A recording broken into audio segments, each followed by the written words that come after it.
My name is Hailey Stevenson, and I'm 24 years old. My name is Joe. I'm from Baltimore. Yes, I am currently homeless. I've been out here for I want to say a year, but I've been in Baltimore for 2 years. So I haven't seen my kids in a couple months. I did that for 3 days and caught habit. It is dangerous because you don't know who these people are. You don't know what you're getting into. You just gotta hope for the best. I've been in some messy situations. I've witnessed some really bad things. I make my sister sad. I make my mom sad. They worry, but they just worrying for my life, really. So I think they're just scared for my life. I cry, but I'm clean though. You gonna go through all this because when you get clean, all them old memories gonna come. Yeah, that's where back. I feel bad and guilty. We were sitting on the couch and he just took advantage. My name is Hailey Stevenson, and I'm 24 years old, and I'm in Baltimore, from Wilkins Avenue, around Wilkins and Monroe. And I've been out here for I want to say a year, but I've been in Baltimore for 2 years. About 2 years. So would you say you're currently homeless? Yes, I am currently homeless. I'm supposed to be staying with my sister, but I don't feel comfortable there after relapsing so many different times. Where are you originally from? I was born in Harrisburg, Pennsylvania, but my mom brought us to Baltimore County, and then we were on Essex Road in Baltimore County. Then she took us to Howard County.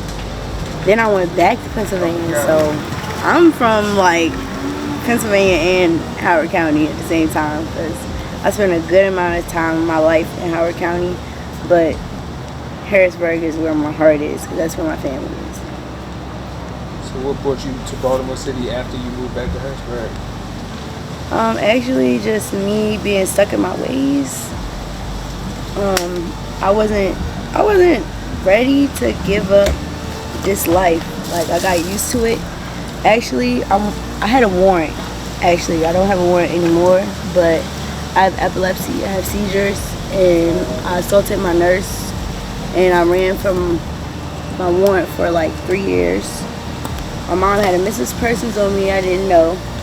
So I was running from that, and then me being in and out of treatment, I've been to five different programs, getting kicked out of them, not intentionally, but leaving there the last time, I just knew coming to Baltimore I could get high easily. I'd get right easy coming out here. It would be fast. I wouldn't have to go through too much. What's your longest clean time? That's a hard question because it's never consecutive. So I want to say 5 months, maybe 6 months, but I always end up relapsing. I think 6 months was my longest time, and that's when I went cold turkey. I started off doing fentanyl, perk 30s, and then I started doing. Actually, fentanyl was a bad habit for me to stop. So I'm surprised I got clean, because I went from doing one periodically throughout the day to doing 10, 15 to doing 50.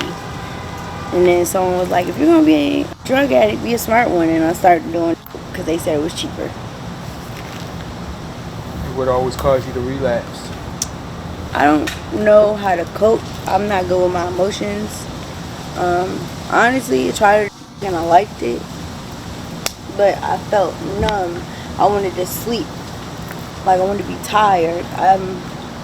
Sometimes I feel I don't like myself because I had a bubbly personality. I felt awkward. I don't know. I just didn't like that anymore about myself. I think a lot. I need to learn how to love myself, I guess. Did you experience any childhood trauma? Yes. A lot of childhood trauma, actually. So my uncle, I was molested by my uncle. I was molested by a wrestler in my school named Brandon. that one I never really talked about.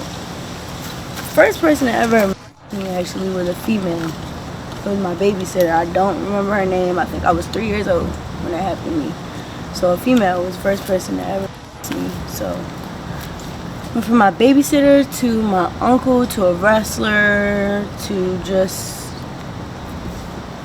being a pretty girl at school, random dudes just not respecting my boundaries, and it was just weird because my uncle, like, that happened a couple of times. I can't say that was just a one-time thing. It was like a mental and sexual abusive type of relationship that I had with him. Because he caught me smoking cigarettes. And he was like, niece. And he sat me on his lap. And I didn't realize it at first, but I was being groomed. And then he took me to the store, and it was just like domino effect from there. Around what ages did these incidents happen? So with my babysitter, the girl, and I remember that like it was yesterday because she made me and that. I was 3. My whole life I never liked ginger ale, and I never knew why, but I just vividly remember her making me drink ginger ale after the fact. So I was 3 when that happened. The situation with the wrestler at my school, my best friend Taina, she was hanging out with his boy, Xavier. Yeah, his name was Xavier. And she was upstairs. She left me downstairs with him. And that happened. And we were sitting on the couch, and I don't really want to say the details and stuff, but we were sitting on the couch, and he just took advantage. So that, I don't even remember. I think I was like 14, probably 13. And my uncle was from like 15 until whenever he left the house. I don't even know. I know it was right before I had my daughter, so maybe 17, 15, 17. My cousin Chucky, they call him Chucky. That's my dad's wife's nephew. He was staying with us, and he used to try to lay with me and call himself my husband and kiss on me and stuff. And that happened when I was like 9. Like 9 years old. What would you say your main source of income is out here? Out here, I'm not gonna lie. At first I used to boost when I came out here, but now I'm just doing the stroll. Like, us girls, we're hopping in and out of cars, you know. That's our means and ways to get it and ways to survive. Like, especially because I had a warrant, so I couldn't go and get a job. So I felt like that was the only way I could survive and get high, get well, because you get sick doing it. So somebody put me onto that, and that actually started in Howard County, not even out here. But it's easier out here because you just walk outside and you get a car like that and you get money like that. And I think I'm addicted to getting money fast. Especially because before I started getting high, I was a waitress. So I was already getting money fast. So this isn't helping because I get it fast out here too. You get high real easy, you get well easy, you can get whatever you want, especially being a girl. Like, so would you say it's a dangerous occupation? yes, it is. I fell asleep in someone's car, woken up under a bridge.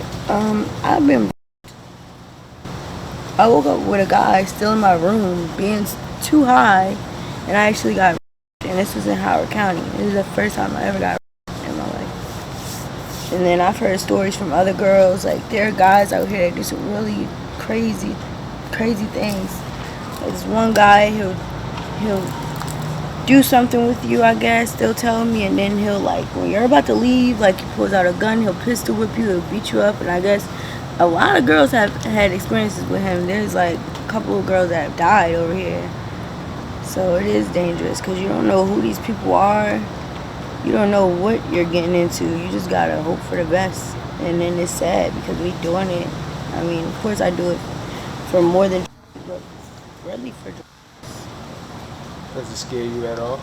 Yeah, every time I get in somebody's car, I feel like I gotta watch their hands. I'm looking at their feet. I'm highly uncomfortable, and then like it just makes me think of my trauma. I feel like I'm being like all over again, honestly. Like unless I'm having a good bond with the person, and it's rare to find someone that actually connects with you and respects you as a human being and knows that you're just trying to get by. But there are other people out here too that don't care about you and don't really want to get to know you and treat you like you're like the bottom of their shoe. Like, those ones you gotta watch out for. I've had a dude, I started doing something, I forgot to get the money, and he took it. Well, he didn't even take it, I didn't have it. I got out the car and remembered, and he drove off with me hanging on to his window, dragging me down the street. What age did you start using? I know it was after I had my daughter, so I think around 19. I always smoked weed, and I don't know how. I don't know how, but I don't know why I started doing this, because I didn't like when my daughter's dad used to do perks and Zans. It used to scare me because he used to look like he was dead. Now I'm doing it, and it was at like 19 years old. 19 years old, I started doing perk 30s, and then I started doing, which isn't even real heroin anymore, so we don't really know what we're doing. You explain the first time you used? I think I just woke up. I think I was just really, really, really tired and sleepy. I just wanted to go to sleep. And really the perks that we're doing, they're not real, so it was fentanyl. So I would do them, smoke my weed, and then go to sleep. And that was like a pattern. Like, I would go to work, come home, do that, smoke my J, go to sleep. I didn't want to be around anybody. It really started turning me to an ugly person. Because I was mean to my sister. I was mean to the guy I was dating, the person that I'm still in love with. I pushed him away because I was getting high. Like, I put my addiction over everything. Could you explain the withdrawal symptoms? It's different fentanyl and what I'm doing now, honestly. First time, I could walk from maybe you to this chair and I would be exhausted. I couldn't breathe. I do have asthma, but it was different. Like, I couldn't get up. Like, I didn't want to get up. I would be going from the bed to the couch to the shower. Uncomfortable. It feel like your skin is crawling. Like, you just want to jump out your skin. Like, hot, sweating. Like, imagine feeling irritated. Like, but it's a physical feeling. Like, I can't explain it. It's so irritating. You just feel so uncomfortable. You just want to jump out of your skin. Like, it hurts almost. Like, you can't sleep sometimes. You might poop on yourself. Like, it's not even funny because I've done it. It's really uncomfortable feeling. You just feel sick. Like, we're sick to your stomach. Like, the throwing up thing I've experienced too. Everybody's symptoms are different. Like, the restless legs. Like, you don't want to move around. You're so exhausted. Like, you're so exhausted, you just want to lay down and go to sleep, but you're so uncomfortable, you cannot help but to get up and walk around. Like, you just cannot help it. Like, you are drained, you're tired, you're falling, you're dropping to the ground because you can't breathe, but you just can't help but to get up. It's like torture. It's like you're a puppet in your own mind. Have you ever overdosed out here? Not out here, but when I first started, I overdosed like 10 times. My first overdose, sadly, was in front of my mom and my daughter's dad. I thank God that I'm alive because I've overdosed a lot. And the first time, I'm glad my little sister wasn't home, but I was sad. It was after me and my daughter's dad. I was dating this girl named Tay, and we got into an argument with my daughter's dad, and I sniffed a perk 30, and I went to go in the bathroom to just get in the tub and relax. Usually I lock the door, and I'm just thanking God I didn't lock excuse me, I didn't lock the door, because he said when he came in the bathroom, I was like I was like bent over on the tub like this, and he said I was like blue and purple. I was blue and purple, and he said when he tapped me, I fell over, and I woke up in the ambulance. All I remember was doing the perk, sniffing the perk, and getting undressed and getting ready to get in the tub, and I just woke up in the ambulance. That's all I remember.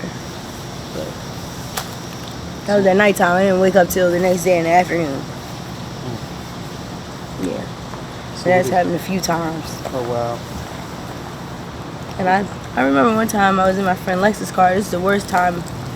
I mixed a Xanax and a perk together that had fentanyl in it. So it was probably both fentanyl, and I did all of it. I've never done that much at once. I did all of it, and I died in her car. I had to be on a Narcan drip. A Narcan drip is an IV that they put in your arm because a Narcan will not bring you back. You have to be on a Narcan drip because there's so much drugs in your system that you're gonna die if they take you off of that IV. And how can you explain the feeling of Narcan? Sick too. You still feel sick. It's like withdrawal. It's just, I didn't even want to get high after the Narcan. I'm not even gonna lie. It's just, you feel sick. Like a regular sick though, I didn't wake up. I don't think I got up that whole day. I didn't even want to smoke. Like, I didn't smoke. I didn't want to get high. I threw up a lot. Like, I didn't want to eat. Like, it's a more nauseous, like, feeling. I don't like the Narcan. So what do your family think about what you did? My mom, she put out a missed persons on me. My sister, I know I make my sister sad. I know I make my sister sad.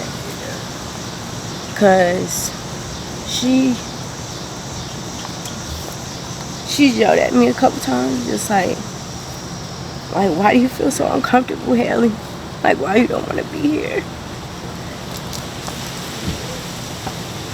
I made my sister sad, I made my mom sad, they worry.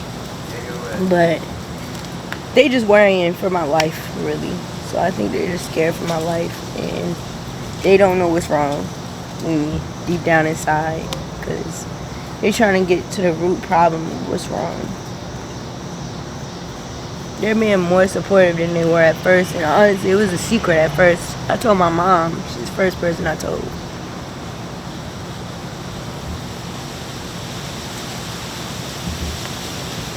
One message if you give your family, if they were watching right now, what would it be? That I appreciate your support, and I'm working on myself. And I don't want you to worry, because I know that I'm going to get myself together. But I love y'all a lot.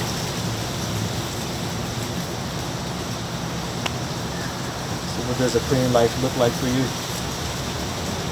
A clean life? What does a clean life look like for me?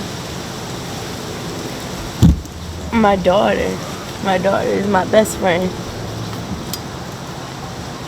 I miss my family. I miss my daughter. I miss my sister.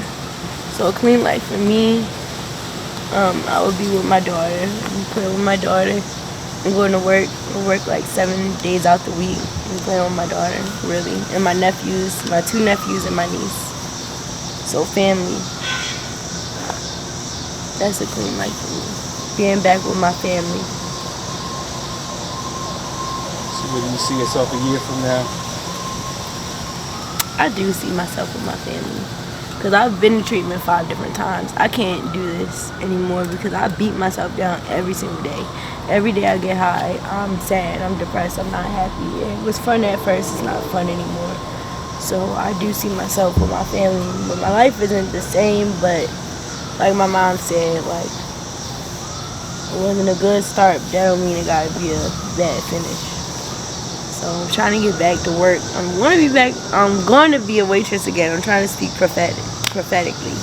I'm going to be a waitress again. I know I'm going to be staying with my sister. She has a house around North Avenue. And I know things might not be perfect with my daughter again, but I know she goes to my sister's house on the weekends, so I can play with my daughter on the weekends. So that's going to be my life a year from now. We hope to see you clean pretty soon. You will. Thank you. Monday, Sunday through Monday, I work every day, 7 days a week. I did. When I was a waitress, first job I had was McDonald's. I worked at IHOP. I worked at Buffalo Wild Wings. I worked at BJ's and Cheesecake Factory. And I was making money. I was doing good.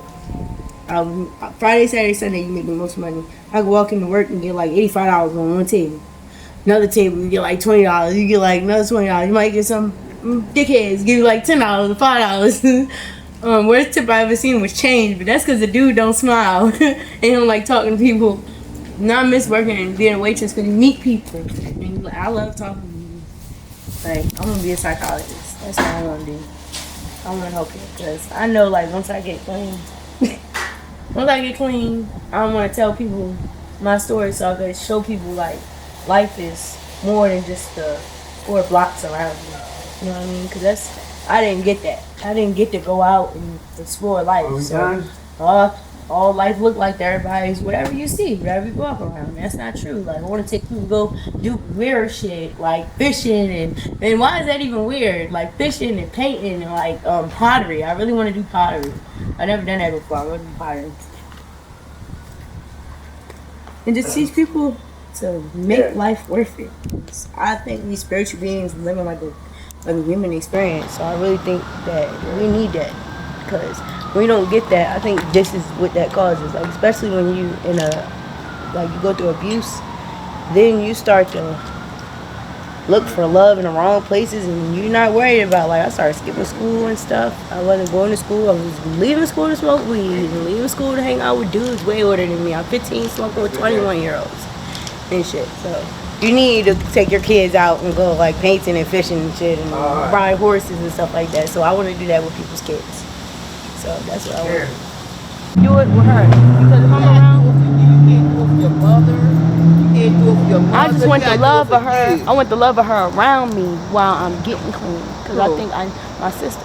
No, you gotta do it for you. You gotta keep the focus on you. Yes, but you know, random people around you supporting you, I'd rather it be family supporting me while I'm doing it. You can't trust nobody but yourself. That's all I gotta say. You gotta trust you.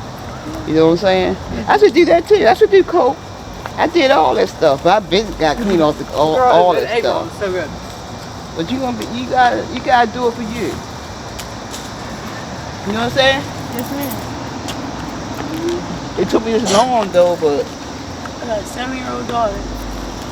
I gotta do it for me and like they even tell me not to do it for my daughter because if I do it for her, they said I'm still wrong. I don't think that's all the way true. you gotta have to focus on you when you're ready. You can't do it for your mother. You can't do it for your child. You can't do it for the people on the street. You gotta do it for you. You number one. You know what I'm saying? And like I told him, you gonna have emotion filled. You gonna cry all the time. I'm 63. I'm 62. I still cry. I cry, but I'm clean though. You gonna go through all that shit, cause when you get clean, all them old memories gonna come. Yeah, that's what I don't like. Yeah. And then they don't touch base with that in treatment. When you crying in your room or like, you know, we don't always talk about everything. And you gotta learn internally how to deal with that. And I don't know how to do it. But you know, when I was in my room, in my bedroom, I just cried and just broke down. You know, I just broke down. I tell anybody, when your mother gone, my mother, her diabetes at Union Morgan Hospital, she said, get yourself together. But I waited a month after I got myself together. My mother was 78 when she passed. It's been a year and a half. I'm still thinking about my mother. Wow. I'm still grieving. My family is still grieving for my mother. I can feel that. Yeah. Your mother, everything changed. You only got one mom. I tell anybody, you don't disrespect your mother. I never disrespect my mother. We never disrespect our mother. Even though we was out there, I never even got high around my mother. Yeah, I don't know that feeling. My mom lost her mom. My mom was in foster care, so she didn't know her dad neither. I have a good bond with my dad. My mom, I don't have a good bond with my mom. Now we're working on it though, cause she said she said just because we had a bad start doesn't mean we have to have a bad finish. And that just rang bells in my ear when she said it. It made me cry. Cause I never had her when she see you change, she don't do drugs, your mother. When she see you change, everything gonna change with your relationship, all that. I never seen her really want to try to fix it. Because I think she thought I used to be angry with my mom, I guess. Because I felt like she wasn't, I wouldn't say there for me because she was doing what she had to do as my mom. There's a lot of abuse I went through, and I held a grudge towards my mom because of that. Everybody got a story, though. Yeah. Everybody got a story. That's what I was telling them. Everybody got a story. She said she understood, and it made me cry because she said she understands now that what I was trying to tell her for years. And she was like, I get it, because I was honestly calling her to basically let her know I can't do it no more, because I actually love her so much I didn't want to argue with her no more. It wasn't like I didn't want to talk to her. Really, it was just like, it's hurting me to hurt you type of Right, moment. right. So when you see people out here, that's why I'm not nobody. Everybody have a story. When you see, you know, these people out here on drugs and on the street and stuff, people, they going through something. Everybody have a story. Right. And she was like, I understand now that you just needed your mom. And when she said that, I couldn't even tell her I didn't want to talk. Who was anybody to judge? Everybody got something going on with them, so you know what I'm saying? That's all I ever wanted my mom okay. to say to me, for real. Because I did need my mom. I skipped school for an entire year, my mom ain't know. That's how much she wasn't. She was working 3 jobs trying to pay the house bill. You know what I mean? So I'm not faulting her for not being there, like she intentionally was just like ripping and running the streets, not trying to be there. She wanted to keep a roof over her head, But this is what you need to do. You need to go back to your mother. You need to go back to your mother, and you need to give your mother a hug and say, I love you.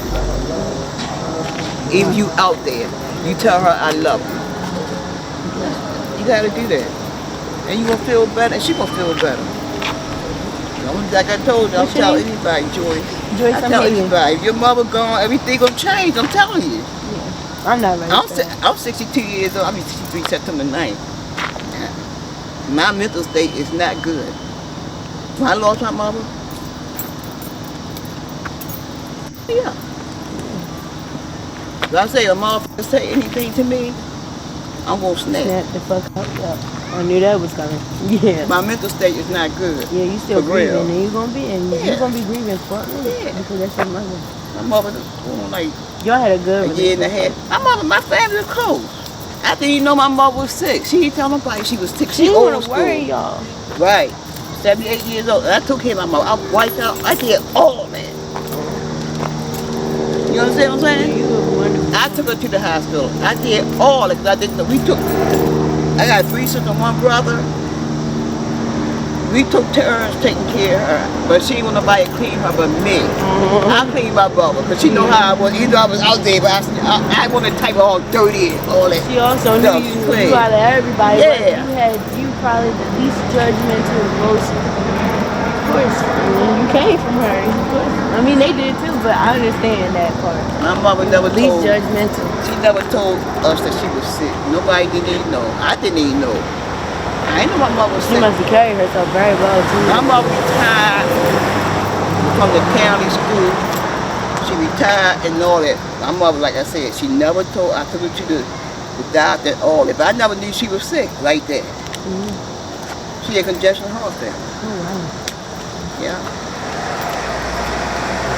I'm sorry that you're going through that, but you're strong. I'm holding on. I talk to anybody, like all the street, the little kids went through down and my then to way. deal with that too, and then you still clean. That's a beautiful thing. My name is Joe. I'm from Baltimore. I grew up local. 43.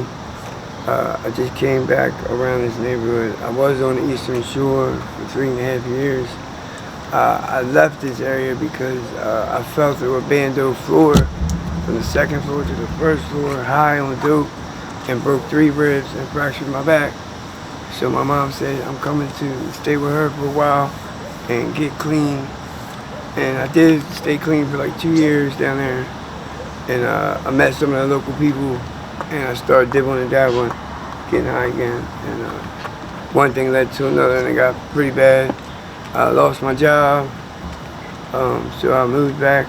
But then I went to a shelter. Then I was in a transitional house for about a year. I had a job for about 9 months. I wound up getting fired, being late all the time.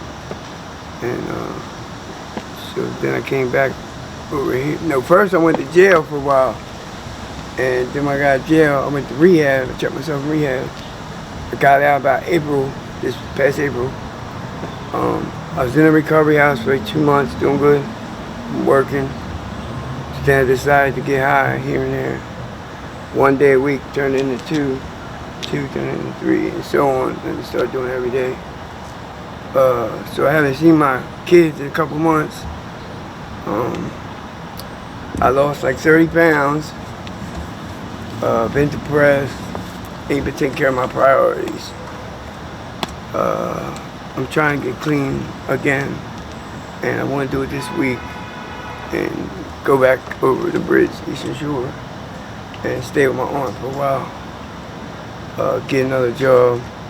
I was just ready to renew my license recently before I stopped working, but that didn't happen. I got another freaking court date coming up for stealing from Target, and I'm already on probation for 18 months. So I hope they don't violate me and give me that backup year time. And that's where I'm at right now. So would you say if they were to keep you, if you violate probation, which you're on probation right now, if you violate probation, would that force you to stay clean for a while? Oh yeah. Yeah, either they might give me the option to let me go to rehab, or they're gonna lock me up for about a year. So are you planning to get clean anytime soon? Yes, sir. Like I said, after this week, tomorrow I'm going to see my doctor, my therapist. I'm gonna get all my medications, and then call my aunt and either get my uncle to come get me, or get my stepfather to drive me over there. So what's your longest clean time? My longest clean time was like 3 years. I've been getting high since I was about 36, 43. What drove you to start using? At first, I was eating and selling Percocets for about 15 years. I was a functional addict.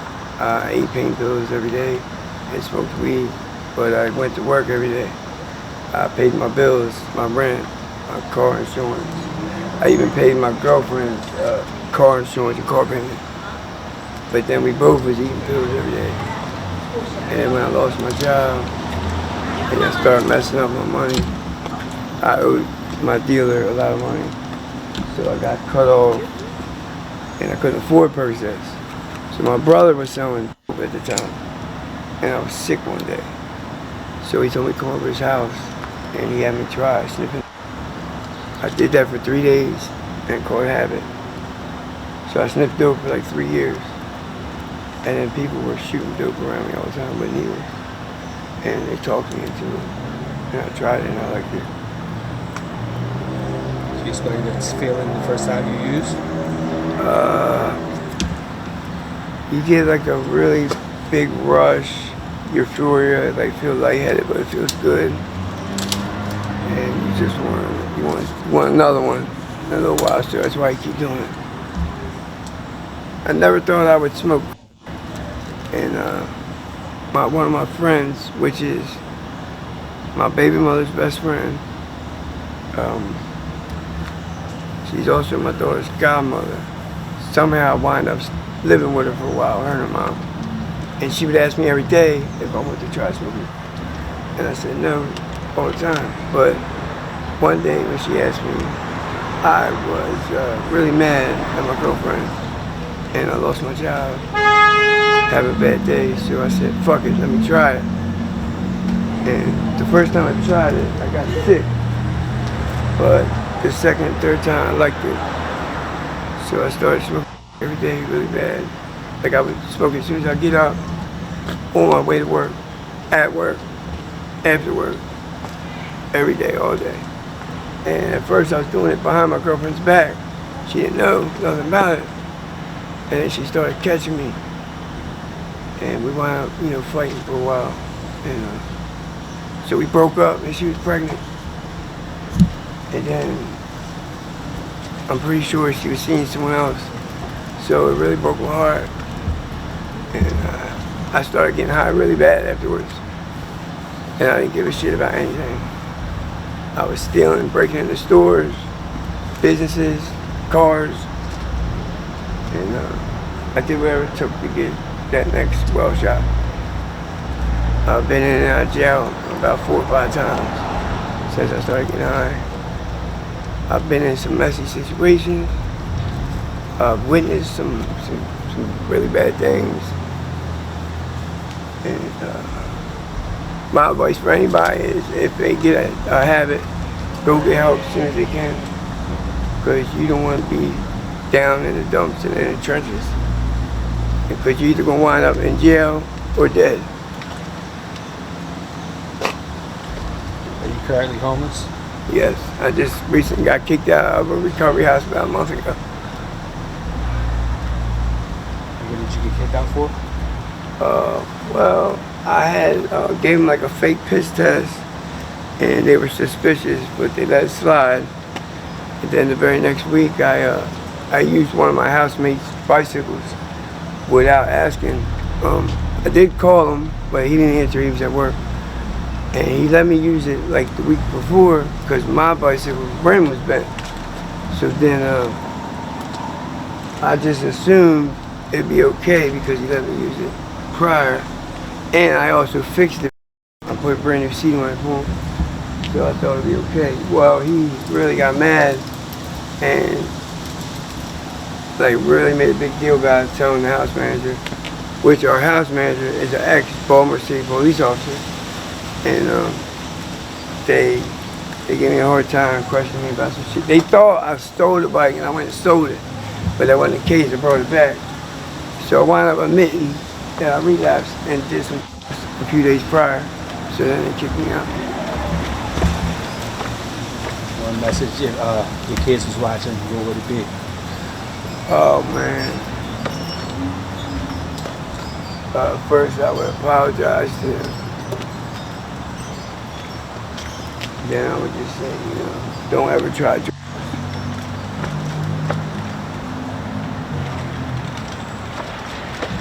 So what does a clean life look like for you? Having a steady job, my own place again, and just the small things to appreciate, like just coming home to my girl, my kids, having dinner and watching TV. Just being happy, not getting in trouble doing stupid shit.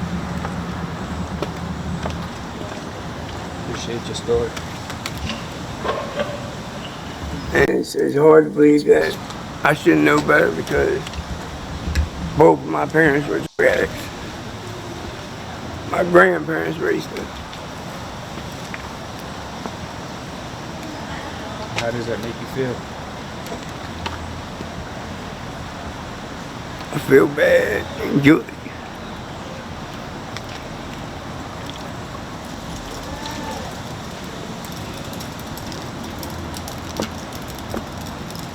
So do you think that was the cause of you starting to spiral to you?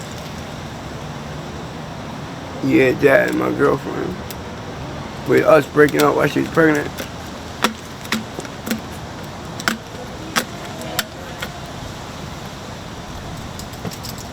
Do you have any build-up resentment against your grandparents? Do I have resentment against them? No, why would I? I love them to death. They're not here no more, but my grandmother was like my mother.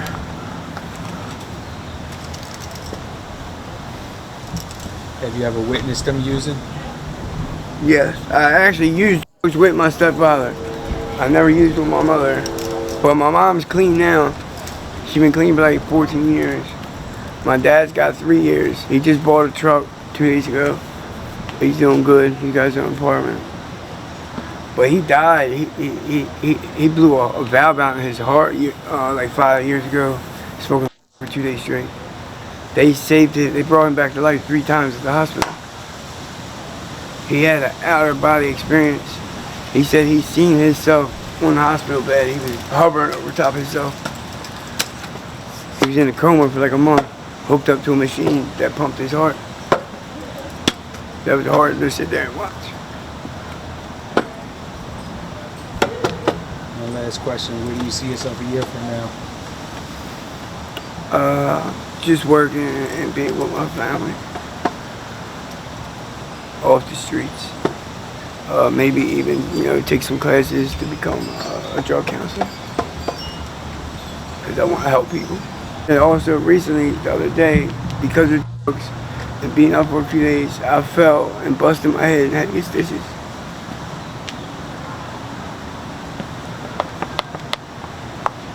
It's kind of like a wake-up call.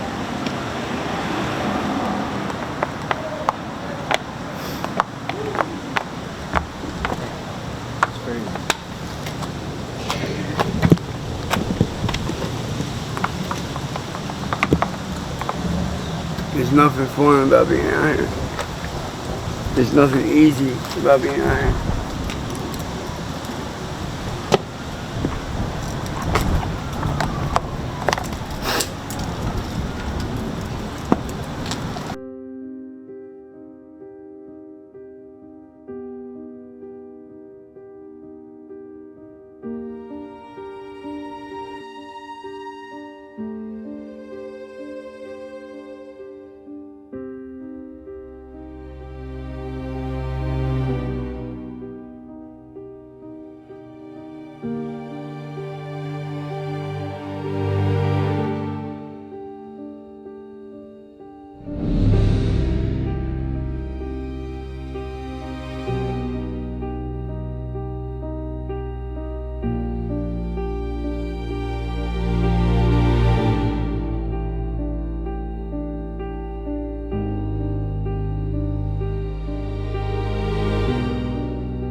For real, I'm trying to get clean, y'all. Really in it though. Shit, what?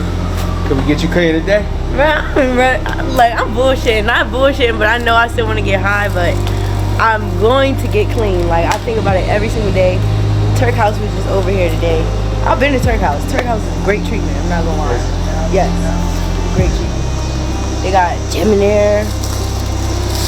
That's the best one I went to. Elevate and Grace House. Those are the 3 treatments I went to. I like Grace House. You gotta roll your own cigarettes though, and I'm not good at that.